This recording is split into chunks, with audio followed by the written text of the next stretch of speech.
Hi, welcome back to the Blessed Bonds podcast. Today I have Myron Golden on, and we're going to just be sharing different stories and all that kind of stuff. You wanna Sure. just tell us a little bit about you. My name is Myron Golden. I'm an author, business consultant, teach people how to grow their businesses. I do that based on Bible principles. So that's pretty much who I am, what I do. Yeah. That's awesome. When I was listening to what you were talking about earlier, and you were talking about how your values, like you stayed the same. Like some people I've seen in the world, they become something.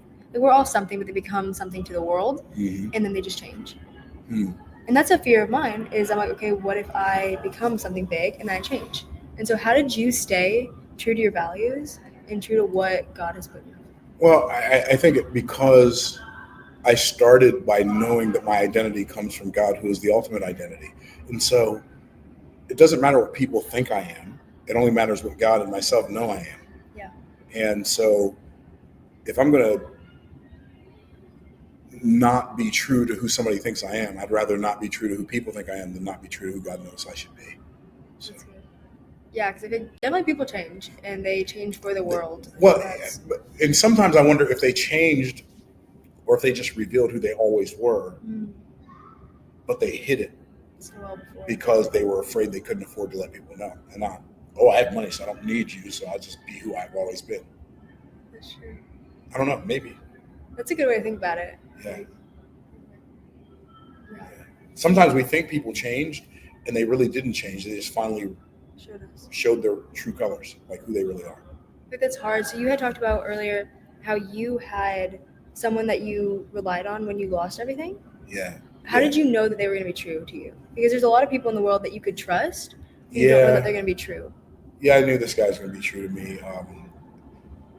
So his name's David, and he's a pastor in Corsicana, Texas. And he was a youth pastor before he was a pastor and a Sunday school teacher. He and his wife had a youth Sunday school class. And they had this girl in their Sunday school class. And he went to a pastor's conference at a big church in Indiana when he was 26, 25. And he heard me speak there when I was like 19. And he said, he went back to his church and said to this teenage girl who was in high school at the time, I met a guy who preached at this pastor's conference. I want you to go to college there. I want you to meet him, and I want you to marry him. She was like, whatever. So anyway, he and his wife paid for the girl who later became my wife to go to college. And that's where we met. And I met him when I went back to Texas to visit her family and meet her family that December. And I stayed at his house, and we've been friends ever since. So then he went through some business challenges back in the early 2000s, and I taught him my framework for selling from the stage and how to create premium value offers. And he built like a business that was doing $12 million a year. And so when I was down, he's like, Myron helped us when we were down. We're not going to let him drown while he's down.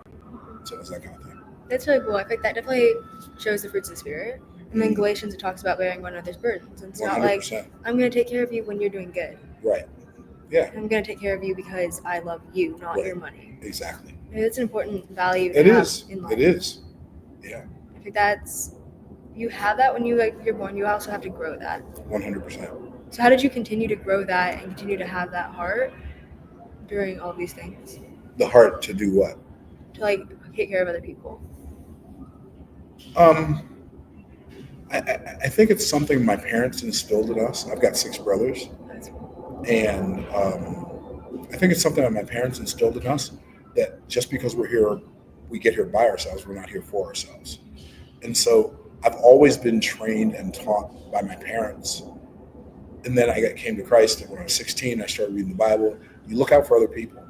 The scripture says, look not every man on his own thing, but every man also on the things of others. So it's you are my responsibility, right? And I'm your responsibility, but it's not my responsibility to let you know I'm your responsibility. It's just my responsibility to take care of you when it's my turn. Yeah. So just cool. Being aware of that. Yeah.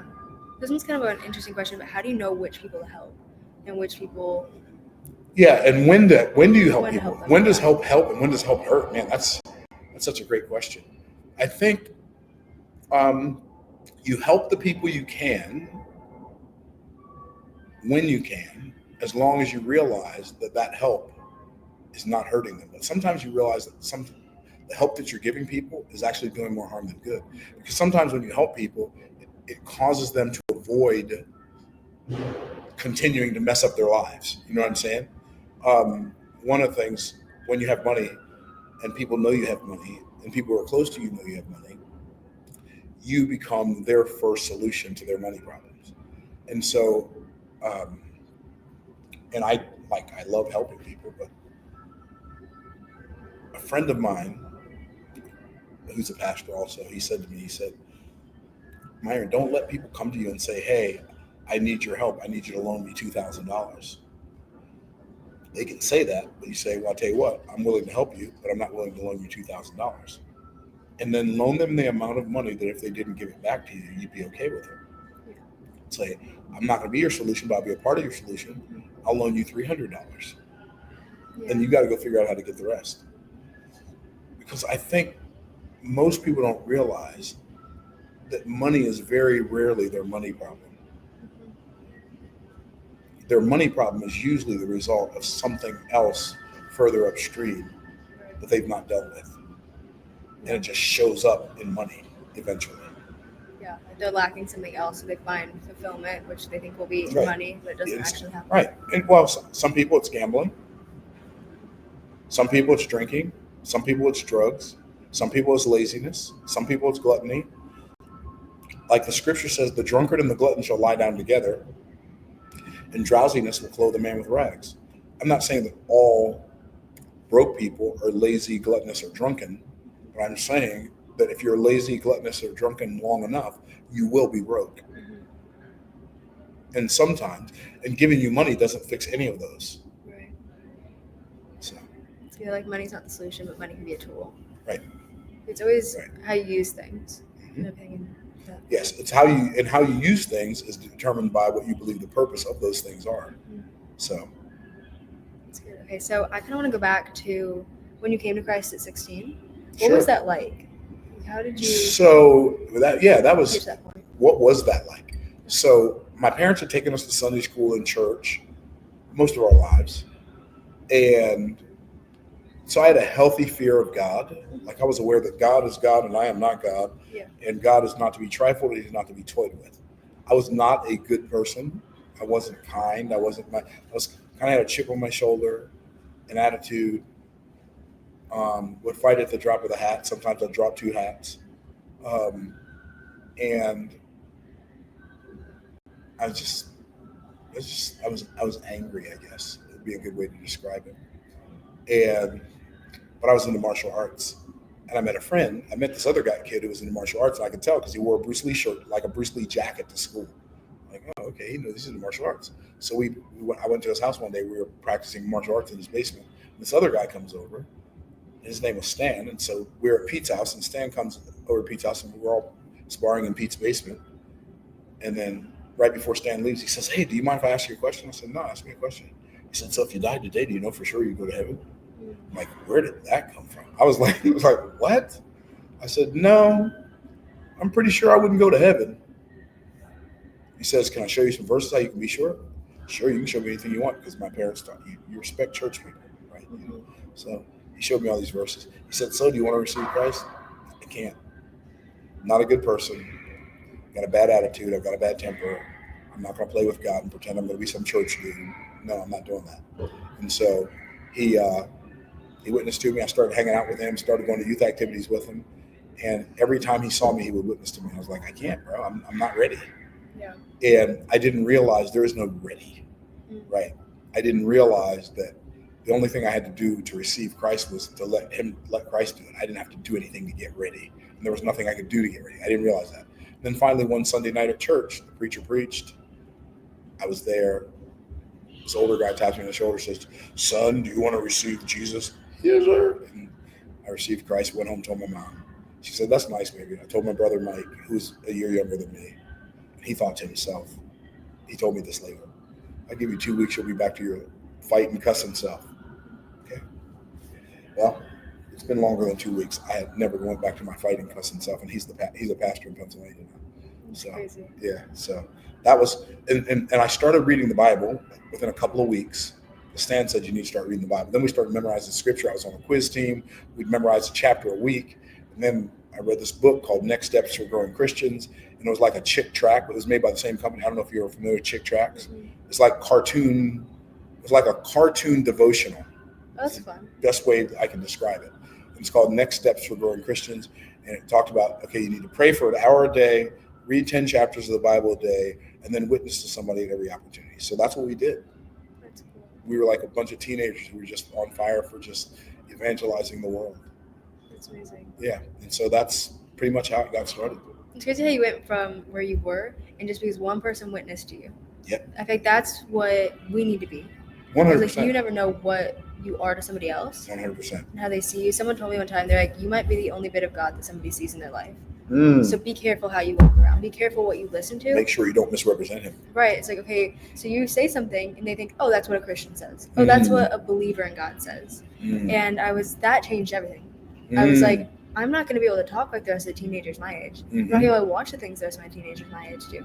I do watch because I'm not representing God when I do those things. 100%. And so I think that's really amazing that you changed because you saw this is not going to lead me to heaven. Well, and you saw what you needed to do. When I received Christ, see, my whole life, I thought you had to be good enough to go to heaven. I thought you had to do something. But when Stan witnessed to me, he showed me it's not something that I do. It's something that Christ did for me. Yeah. And all I have to do is receive that. And the life that I live, like the good deeds that I do, are not so I can get to heaven, not so I can become a child of God, but because I already am one. Mm-hmm. So I live a life of righteousness and gratitude. I live a life of righteousness out of gratitude, not out of obligation. Yeah. So that changed everything for me. Of like, if Christ can give his life for me, then I can live my life for him. Mm-hmm. Right, and saying, okay, you did that for me, and I didn't deserve that. I didn't deserve that, right? Like, I feel like something I heard the other day is they were like, if life was fair, then I would be on the cross. That's true. All these things that I've done, I deserve to be on the cross. Right. I don't deserve to be here living, knowing that I get to go see you after. Right. And I heard you talking earlier, I was overhearing what you were saying about having a relationship with God. Like, I'm not a Christian because I go to church and I show up at church and I smile and I read my Bible and I highlight and I look all pretty up there. Like, I have a relationship with God. Right. And so that relationship with God is based on the death, burial, and resurrection of Christ. Yeah. If it's based on anything else, it's not a relationship, it's rules. Mm-hmm. Like, religion and relationship are two totally different things. Two totally different things. So yeah, like that was cool. I heard you say that and I was like, that is true, because if you don't have a relationship with God, because a relationship is so important. That's how you have a bond, so you have a connection. Exactly. If you don't have that with God, then exactly. What do you have? And that relationship with God begins with me trusting what he did instead of wanting him to trust what I did. Yeah.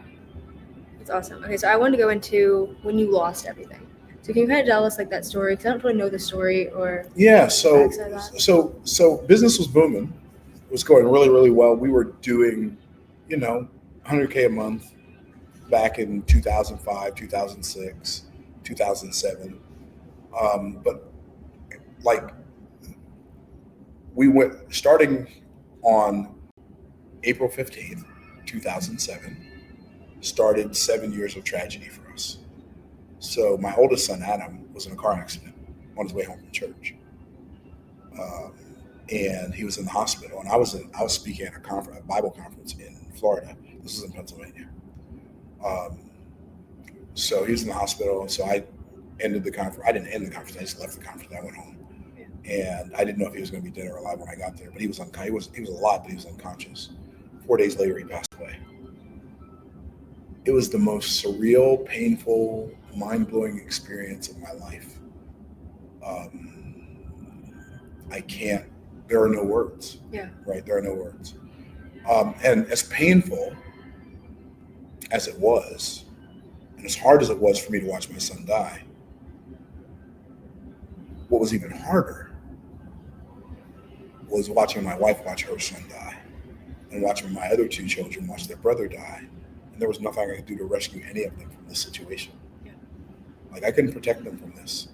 It was not like I would have done anything, and I could do nothing. I would have done anything to save my son's life.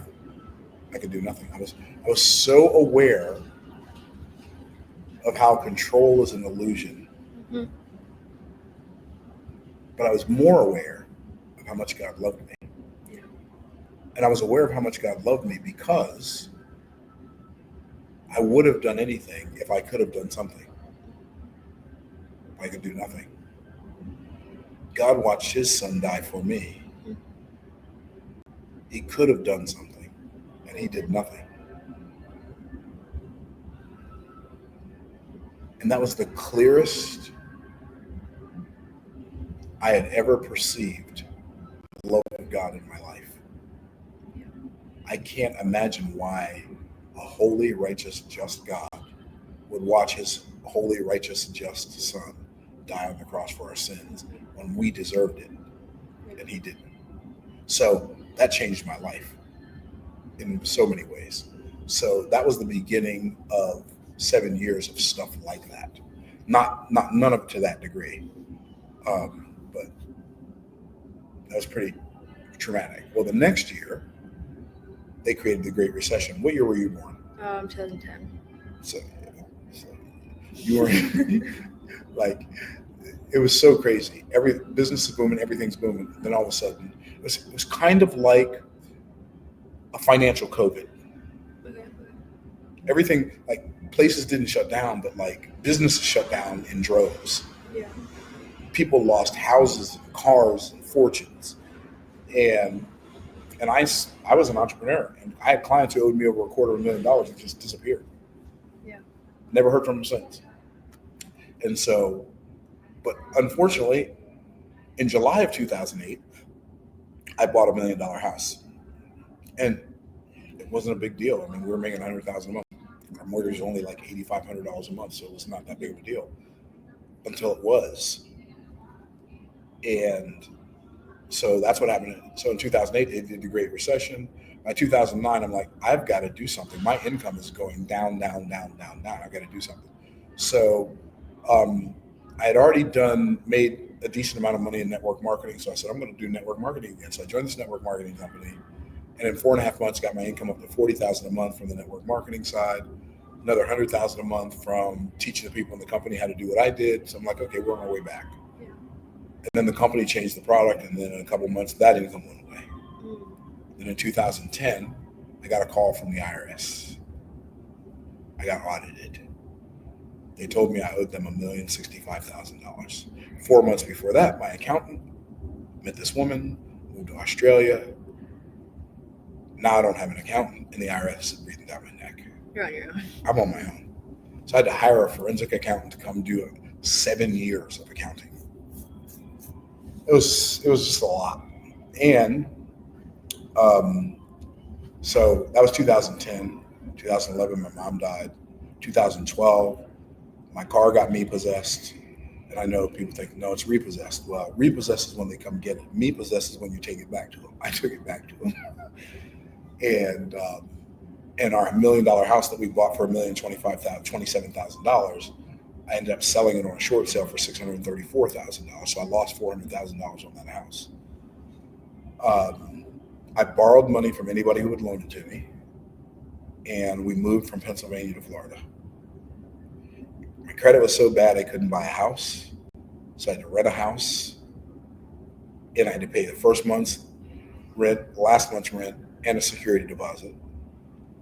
And so we moved to Florida and like started over from scratch, basically. And so funny. I remember like I had a 2006. This was in 2013, January of 2013.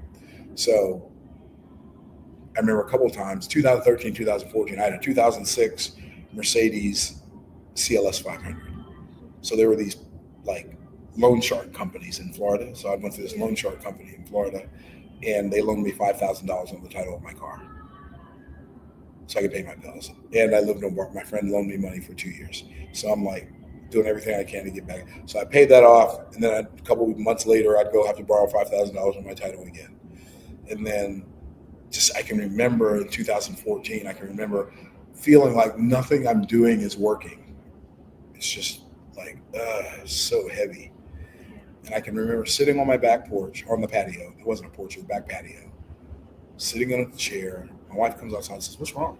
I just broke down and started crying. Nothing's working. I don't know. I'm crying like a baby. She's like, "Oh, it's okay. You'll figure it out. You always do." Blah blah blah. I'm like, "Okay, I hear you," but I didn't feel like I'd ever figure anything out. And so, um, but in 2015, I found King Solomon's business model in the Bible. I was so excited. I was so jacked out of my mind. Called my brother. I said, "This is what I'm going to do." And in 2015, I also joined Russell Brunson's Inner Circle. And when I joined Russell's Inner Circle, the thing that changed my life in there the most was everybody in the room was richer than me. Everybody. Like, I don't know if you know these people, but you probably know who Alex Ramosi is. Mhm. He was there.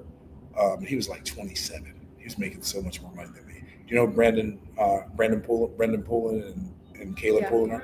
They were in there. James P. Friel, all these people, Dean Holland, all these people, they were making so much money.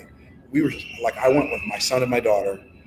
I joined Russell's Inner Circle back then. He's like, it's $25,000 a year. Yeah, I'd like to join. I don't have $25,000, but I said, if you'll work a deal with me, if you'll let me pay you $5,000 every other month, I'll join. So they didn't even have a payment plan, but they worked out one for me so I could join it. So every other month I'd pay him $5,000. The first time I ever went to an Inner Circle meeting, they were having it at the Grove Hotel in Boise, Idaho. And the rooms were $235 a night. I don't have $235 a night to stay at a hotel. Right. We stayed at the Mara Suites Inn for $79 a night. I got a room for me and a room for my son and my daughter. They stayed in a room together, and we went to the mastermind. But the thing that changed my life was all these people were making more money than me. When they were asking for help, everybody acted like my answers were the best answers they'd ever heard in their life. Like, but oh, they ought to make more money than me. How can y'all think my answers are good? It didn't make sense to me. Yeah. I was like, I'm so confused. And then one day I realized, oh, I've been selling to the wrong people. I've been selling to the needers instead of to the leaders. I'm just going to keep selling the same stuff I used to sell, but I'm going to sell it to people who want it and don't need it instead of people who need it and don't want it. Yeah. And everything changed. That's so cool. That's cool how all those things, like, it was hard, but God still had it. Oh, yeah. Oh, yeah. And if I hadn't gone through that, hard, there's no universe in which I'd be here right now. Oh, yeah. Because I would have thought, I don't need that. I'm already there. Right. I'd still be making $100,000 a month thinking I was a baller. Right. Yeah. Sometimes God, He takes you on this path. Oh, yeah. That's the journey. Yeah. That's the journey. The valley to the mountain. To the valley to the mountain. I think some people get so caught up, they're like on the mountain, they're like, I'm here, I'm going to be here forever. No. God will show you, Right. other things that you need to accomplish. Because, like, with my, like, podcast, my book, and all that stuff, so I was injured. I was injured. I tore a tendon in my ankle. Okay. It wasn't a big, bad like thing. a sports injury? Yeah. I'm a swimmer, and I was Okay. playing basketball, so it doesn't really, go together. And I was playing basketball, and I just tore a tendon in my ankle. And I was out for a month to swim. Wow. And so Achilles? Or different No, it tendon? was just a little tendon on the side. It wasn't bad. But it was bad enough to mess up your... It was bad enough that I couldn't swim for a month, and I was in a boot. Okay. And so I was like, okay, what am I going to do with my life? I felt so, I was like, God, no. So yeah, it wasn't a big tragic thing, but it was just, it changed my perspective. And I was like, that's not, I was going to go on this path. I was just going to keep swimming, because we swim, I train 4 hours a day. And I was like, that's my life, God. Why are you doing this to me?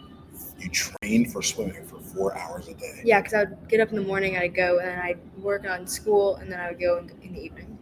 Wow. And so I was like, this is not... How old were you when you were that dedicated to swimming? That's crazy. Last year.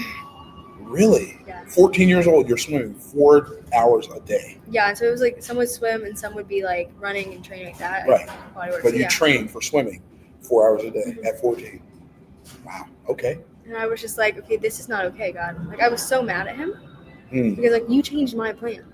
And then I realized how dumb that sounded. So I was like, hold on, wait. I was sitting in my room, and I just remember this, and I was like, I don't know what you're doing. This is not what I had in mind. And I was like, wait, but you're the creator of everything. You created me, and so I can trust you to take care of me. 100. And that was just That's a great realization for a 14-year-old. Yeah, and I was like, okay, I'm sorry. That was my bad. I tried to take the reins, and I should have just trusted you with them. Right. And I think that's the difference between having a relationship with God, is you're like, I don't like this, but I'm going to trust you. Right. And it's not well, okay, so I'm just going to do whatever I want to do over here, and you can do whatever you want to do. And so that was my big, okay, God, this is not what I wanted, but I know that you have something better on the other side. Right. And so I started a podcast, and I was like, I was interviewing my friends, and I was doing different things like that, and I started it, because this is like my year anniversary this week, because it was like I started it Congratulations. on, thank you, it's like kind of cool, it's exciting, but I started it on June 6th last year, because I knew I was coming here on like the 8th or whatever, and I was like, I have to show up with something. I was like, these ClickFunnels people, I have no idea, I'm going on vacation, like I was not really like thinking about it as this was going to change my life. Wow. And so I showed up, and everybody was like, you have a podcast at 14? And I was like, yeah, I have one episode out. Like, I was really proud of myself. Mhm. And I mean, that's accomplishment. I mean, some people don't have anything out, so that was an accomplishment. I didn't have anything going when I was 14. And so I was like, okay, this is what I have. And I did not know what I was going to do next. I was like, okay, God, take it however you want to take it. So I spent like a lot of summer last year just recording episodes and just talking to my friends about faith. And there was like it's changed a lot, because that was mostly like stories about their testimonies and their faith, and now it's changed to like business and that kind of thing. But we're going to go back into the backstory. So when we were in Mexico, my brother won the tickets to go to Vegas in person. Oh, for FHL. And I was like, okay, God, I don't know what you're doing. I don't know what my plan is. And I kind of felt like this calling. I was like, I should write a book. I don't really know how to write a book. I don't know anything about how to write a book or anything like that. And so I was like, okay, God, can you just show me? Like, do whatever you need. And so I kind of thought about that. I kind of procrastinated on it because I didn't know what I was doing. And then when we went to FHL in person in September, I was talking to Eileen, and I was like, so I want to write this 100-day devotional. What should I do? Like, how should I do this? Should I actually do it? And she was like, I want you to write it. I want you to do a 30-day devotional and write it and bring it to me at FHL 2025. And I was like, that's February. You want me to write a book and publish it? I'm 14. And I was like, all these like excuses. Like, I can't do it. And I was like, wait, but God wouldn't have given me that feeling, that calling, if he didn't know that I could accomplish it. I was like, okay, Eileen Wilder told me to do it. I'm going to do this. That's fine. And so I worked really hard, and I had it done in January because I sent it to Bowen before he went on his mission. And I was like, okay, I have this book. What am I going to do with this? And I released it at FHL. I gave it to Eileen. It was one of the coolest moments of my life. Like, I walked up to her and I was like, I did it. Wow. And so then I made it there. We went to another mastermind while I was in Idaho during like November, and so I got to interview Russell, and he had come up to me while we were at the FHL in person, and he had asked to be on my podcast, and there was just all these different things, and I was like, wow. God, I see you. I see that maybe swim wasn't the best path for me to continue on, and you took me through that trial, and you took me through that so that I could see a different path. And that like destroyed me. I was like, God, this was my plan. And so I ended up quitting swim in January because I was like, I'm done. I'm going to focus on my book, and I'm going to never go back to this ever again. I'm swimming again. And so I'm now training like an hour, 2 hours a day. That's not 4 hours, and that's not like I'm competing all the time. But I found that sometimes God takes you away, and he might bring you back, he might not. But there's just different paths that you have to go on so that you can have the final destination. And my biggest like thing that I think about a lot is when God, there was this thing I heard, it was like, what if God sat you down? Like, you passed away and God sat you down and he shows you this like movie. And he was like, this is what you could have become, but you didn't listen to me, and so you had this life. And I was like, oh no, I'm going to accomplish that. I'm going to do whatever you want me to do. It's like I speak sometimes, and I love it so much because I get up there and I'm like, there's somebody in here that needs what I have to say. That was what got me through the hard nights of writing that book. It was like, I was like, somebody needs what I have to say. So I'm going to talk to these people because somebody out there doesn't know God. Somebody out there is struggling. There's something that God has put in my heart that I'm going to help them. 100. And so that's kind of just my backstory of all of that. Sorry, I kind of like ranted for a little bit. That's cool. But yeah, so cool. I think it is cool how sometimes God puts you through those hard moments so that you can see something else. Yeah, it's the difficulties that we go through that make us strong enough to stay there when we get there, wherever there is. Right. Yeah. And we don't have to know that. That's the cool part. No. We don't have to. It's better if we don't. Sometimes it's just we find out as we stay on the journey. Yeah. And so what, like, I'm going to ask another question now, but where did you, okay, wait, hold on, how do I rephrase this? So you were in that, like, moment of you lost everything. How did you keep going? Like, what was the one thing that you, okay, I have to accomplish this, and you didn't, like, let that take you down? Well, I was down some. I told you I was crying on the back porch of my wife's shoulder. But there's a scripture that says, unto him that is joined to all living, there is hope, and a living dog is better than a dead lion. I'm still alive, so God's not done. Yeah. I'm still here, so clearly he's not done. Yeah. That's awesome. Jeremiah 29:11 is my favorite Bible verse It's a good one. because I'm like, you know the plans you have for me, so why am I so worried about these plans? Exactly. I'm like, they're good, Yeah. so you got me. Yeah. When I see him worried, then I'm going to get worried. Until then, Right. I'm like, Yeah. And I'm gonna pull out my other questions. Okay, this one, it kind of just goes back into the company, and it's how did building your company change your faith? How did you grow in faith when you built your company? well, one, by talking to other people of faith who build companies. So my friend David, the guy who loaned me money when I was broke, I said to him one time, I said, Dave, how many employees do you have? He said, I don't know, 60 or 70. I said, you have 60 or 70 employees. The thought of that just blew my mind because that's a lot of payroll. Oh yeah. And I said, doesn't that ever make you nervous? His wife's name is Charlotte. He said, nah, Char and I have been praying for years that the Lord would give us a successful business so we could hire good Christian people, pay them good money so they could feed their babies. I was so confused. I'm like, who thinks like that? Yeah. And it's one thing to have enough faith for daily bread for yourself. It's something else altogether to have enough faith for daily bread for other people's families. Yeah. To know if you don't make the cash register ring, these people's babies won't eat. Sheesh. Right. It's a lot of ooh, I got Right. So it requires believing at a much bigger level to have a team that's depending on you to be successful so that they can win. Yeah. That's cool. But God's God's not surprised by any of it. Right. So I'm not going to be taken off guard. It's true. I want to dive into how you were talking about earlier when you break down the time that you spend, when you're with your family, you're at home, and because I did a podcast with Brent Peters, and we were talking about how to balance all those things, and he also said, he's like, there's no balance. You can't have it all even. Right. There's going to be some days that take more, some days that take less. There's just going to be different parts. Right. And so I feel like people struggle with that. And I do have some listeners that are business people and family people, and they struggle with that because they're like, oh, I need to be on I need to be working all this time, but they're spending time with their family less. And they yeah, and sometimes that's necessary. Mm-hmm. I know it was necessary for me in the beginning. I worked what felt like to my family, I'm sure, all the time. Yeah. But I had no momentum in my business. And so I had to focus. I had to stay in the season of focus long enough to overcome inertia and create financial momentum. And once I started creating financial momentum, I could remove myself from the equation some. And the momentum would carry us. And then I would just have to come along every now and then and keep the momentum going. And so now I'm in a place in my business where we've got so much momentum. And we've got beautiful systems in place where it doesn't require, my business requires less and less of me every year. Yeah. But that doesn't happen in the beginning. Mm-hmm. I mean, it could, I guess. But in order for it to happen from the beginning, you'd have to be making a lot of sales so you can afford to pay for a lot of automation and a lot of delegation. Yeah. So, but now, I go to my studio basically 2 days a week. I go on Mondays from around 8:30 to noon, and I go on Thursdays from around 8:30 to noon.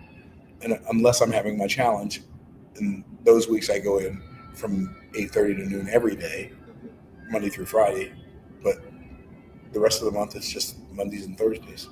And then if I have an event somewhere, which I don't do a lot of it, like events where I'm speaking, I do some, but not a lot.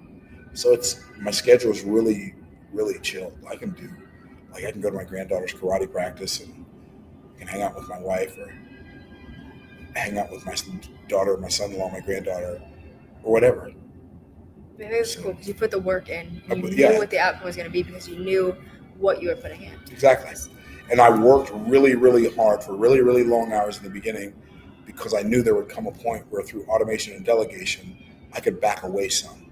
And the business wouldn't go down because I'm away. Right. My wife and I are going to take our 40th anniversary trip in August. And when we do, our business will probably grow while we're gone. We'll probably come back to making more money than we were making before we left. Yeah. So. That's cool because some people, they focus so much on right now You need to look at the bigger picture. Like right now might not be great. It might not be super fun, and it might not be like so enjoyable. Right. But the outcome, I felt that when I was writing my book. Mhm. It's like in the moment, I was like, God, maybe this isn't what you're calling me to do. Maybe I should just give up now. And I was like, wait, maybe I'm telling myself this isn't what God's calling me to do because Right. I don't want to do it. I was like, but it's not about me. And like now I see the reward because I get like text messages on like Instagram and someone's like, hey, you really helped me. I How was cool going is through that? really, it's amazing. Like it's so, I bet you get those like, oh, it's like, Yeah, I do. they just message you. Like someone told me one time, it was about my podcast, and they were like, I listened to every podcast episode you've recorded. Wow. She's like, my faith was so low and I was about to kill myself. She's like, I was going to kill myself. But I listened to your podcast and I realized that it wasn't all like bad and they're still good. And like So all this good. stuff. And I was like, that, Good stuff, Rose. Good stuff. like, that's amazing to be able to have that. And so I think, yeah, looking at the final results and not be so focused on the pain in the moment, because it's not going to be the discipline in the moment. The Bible talks about it. It's not going to be great in the moment. Right. It's not going to feel good, Right. but it will in the future. 100. I think that's a really cool like testimony to that. 100%. Absolutely. 100%. And I have like a fun like kind of goes into this, but when you, I guess it's like not really fun, but people like make fun of you. Like do people ever like message you? You kind of talked about this earlier. They message you and they like, talk down about you and different kinds of things like that. Not usually in messages, usually in comments on my videos or in comments on other people's videos. Yeah. But they don't usually message me that. I mean, mean, I did have like back in the Periscope days, I had somebody a couple of times. People said, "We're gonna come by your house and kill your whole family." Okay, good luck with that. how do you not let that get to you? Because I feel like sometimes if someone comments on something, I'm like, oh, it kind of like hurts, but it's also like, how do you not let that get down? Because I know more than it hurts, it's coming from somebody who is hurt. Like that's not a normal response to anything. Yeah. Right? Like a negative comment is not. My favorite comments are this guy comments. This guy acts like blah blah blah. So when somebody, that's called an ad hominem fallacy, by the way. I learned that from my son. But an ad hominem fallacy is when somebody disagrees with you, and the most emphatic part of their argument is when they call you a name. Mm-hmm. Right? This person's a racist. They're a sexist. They're this. They're that, and they call you a name because the argument that they have against your point of view is so weak that the only leverage they can find is to call you something other than who you are. Yeah. So that's crazy. Yeah, they can't identify who you are because they know that they can't break that. Right.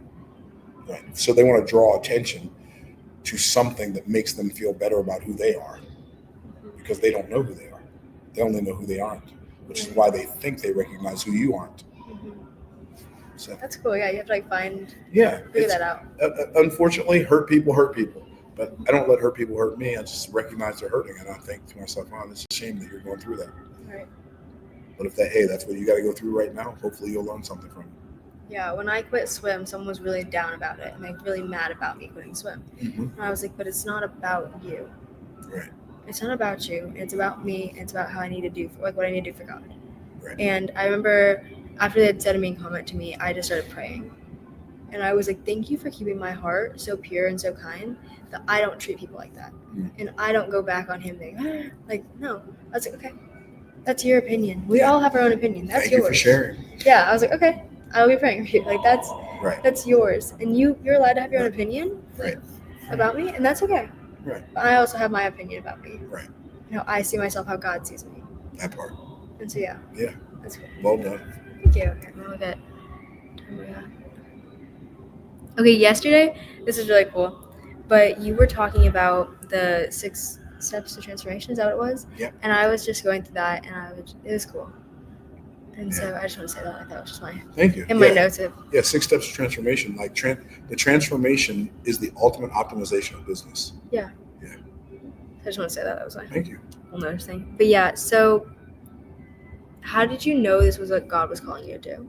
Like, did you ever have a moment or a time where you're like, this is actually what God was calling me to do? I don't. I can remember having moments where I wasn't sure. Yeah. But I don't ever have moments where I'm not sure anymore. Yeah. I just know that if I am yielded to God and I'm listening for and listening to His Spirit and meditating on His Word, if I'm doing those things, I am right where I'm supposed to be, doing right what I'm supposed to do. Yeah. There's some people get caught up in like other people, what they're telling them to do. Or just like listen to God. Yeah, I am who I am, and I am who He called me to be, and who He created me to be. And like, my job is to please Him and to serve people. So I don't ever get it flipped, and I don't ever attempt to like please people. Yeah. People are almost impossible to please. Oh yeah. For sure. God's easy to please. Just stay yielded. Yeah. Like bear His fruits and spirit and take care of His people. Yeah. Yeah, that's the cool part about God. Like when people are like, I don't believe in God, someone asked me one time and they're like, how do you know God is real? And I was like, I can show you all this proof and I can show you all that. And I was like, but I'm gonna just tell you that I know God is real because I know me when I'm with Him and I'm like in step with God, and I know me when I try to walk away from God. Mm. And those are two different people, because when I'm with God, I'm like, I know what I'm doing. Like I don't, or it's not like I know what I'm doing, but I know that you know what you're doing. And so I'm gonna trust you and I'm gonna follow you, and I'm just a better person because I'm not by myself. Right. And then when I'm away from God and I know, God, I got this, I can do this by myself, I'm a different person because I'm not sure. Right. Because I'm trusting in a human. Humans, you can't trust in like humans with all of those things. You have to give it to God. And that's a super big thing that I've learned in my journey is like, just give it to God and follow Him. Yeah. He is trustworthy. Oh, yeah. He's so trustworthy that He refers to Himself as the God who cannot lie, not the God who does not lie, Right. not the God who will not lie, not even the God who has not lied, the God who cannot lie. Right. God's very existence is staked on Him keeping His word. Right. And you were talking about that earlier about keeping your word. And so can you kind of like dive into that for like a little bit about just keeping your word, and how do you make sure you keep your word? Well, you have to be aware of what that even means. Yeah. Like, don't tell somebody something that you have no intention of following through on. That's number one. And if you do tell somebody something that you're going to do something, regardless of whether it's easy or hard, whether it costs you more than you want to pay, it takes longer than you want to take, if you say you're going to do it, do it. Yeah. And don't give yourself an off the hook. Don't let yourself off the hook for any reason. Yeah. So, and by the way, that is one of the best. Confidence comes from competence. Like, I have confidence. If I know how to do something, then if I get on a bicycle, I'm not worried about falling off. Or like I ride a Segway. When I'm riding my Segway, I'm not worried, oh man, I'm going to be able to balance. No, I have confidence because I have competence. But the other place confidence comes from, it comes from character. And if I keep my word to myself, and I keep my word to other people, I don't have to be worried about whether or not I trust me. I think too many people lack confidence because they've lied to themselves so many times in the past they can't believe a word they say. So make sure you're a person of your word, because people don't see you through their eyes, they see you through your eyes. And so if you don't believe in yourself, your energy is telling people not to believe in you. Yeah. That's true. I feel like people mess up confidence a lot. Yes. And they don't have confidence, you can see it. Right. It's like, oh, you don't. I think that also goes in with knowing yourself. Like, or you don't know you. Right. You don't know what you're doing here because you're just trying to do all these other things, not 100. focusing. Yep. That's true. I don't really have any other questions. Do you have any like questions or comments or anything like that? Because since you're an entrepreneur, you're an author, you're moving into speaking. Have you thought about creating a course? Yeah, I've thought about a couple of different kinds of courses I could create. Okay. Because I really want to do how to start a podcast. How to what? How to start a podcast. Because I've had people ask me that. And I was like, okay, well, somebody, like, if I've had over 5 people ask me that, then I should make it. I think if you create specifically a course on how a young person can create a podcast, I think it'll be even way more valuable. And then if you charge enough money for it, other kids' parents will buy it for them. Yeah. I think when you like target your audience, that's when you... Yeah, so I think that's a great idea. I think if you create a course and sell a course on how any kid can start a podcast that's profitable, blah, blah, blah, blah, blah, blah, profitable, or how they can start a podcast that's powerful and prolific and profitable. I think if you sold it for anywhere from $4.97 to $9.97, and then tell the kids to ask their parents to watch the webinar with them, and then sell it, I think you'll do really, really well. Thank you. Yeah, because I love my podcast. Like right now I'm getting sponsors for my podcast. I've been Let's getting go. sponsors because I want to travel and do podcast episodes. Cool. And because I think it's cool to just meet people and talk to people 100. and like listen to their stories and get different stories. Because like I know so much more about you than I could have like learned from a video. Right. And I think that's special to me, and I want to have like in-person podcasts. And so that's what I'm working on right now is getting sponsors for my podcast and then starting a course that I can help other people. So I've got one last question for Yeah. you. We've been here at this Mastermind in Paradise this week. What's your biggest takeaway from the week? Like, what's the thing that you feel like, oh, that's the thing I came for? Honestly, it was like the first night when I sat down with you and you were like, just post your podcast on YouTube. Because wow. And it sounds like a little thing, but it actually No, that's not a little thing. It changed like my mindset on that. It's like if I just do that, it could change things. Progression is better than perfection. Right. Just get it done. Yeah. Good stuff, Rose. Thank you. I'm glad we got a chance to connect. Yeah, it's awesome. Appreciate you. Yeah, of course. Thank you guys for listening, and that's all we have for today. We'll do an episode like in a few years, and we'll be like, come on. Really cool. This is what we did the first time. This is right. where we are now. Part 1, Part 2. Part 1, Part 2. Thank you guys for watching, and bye.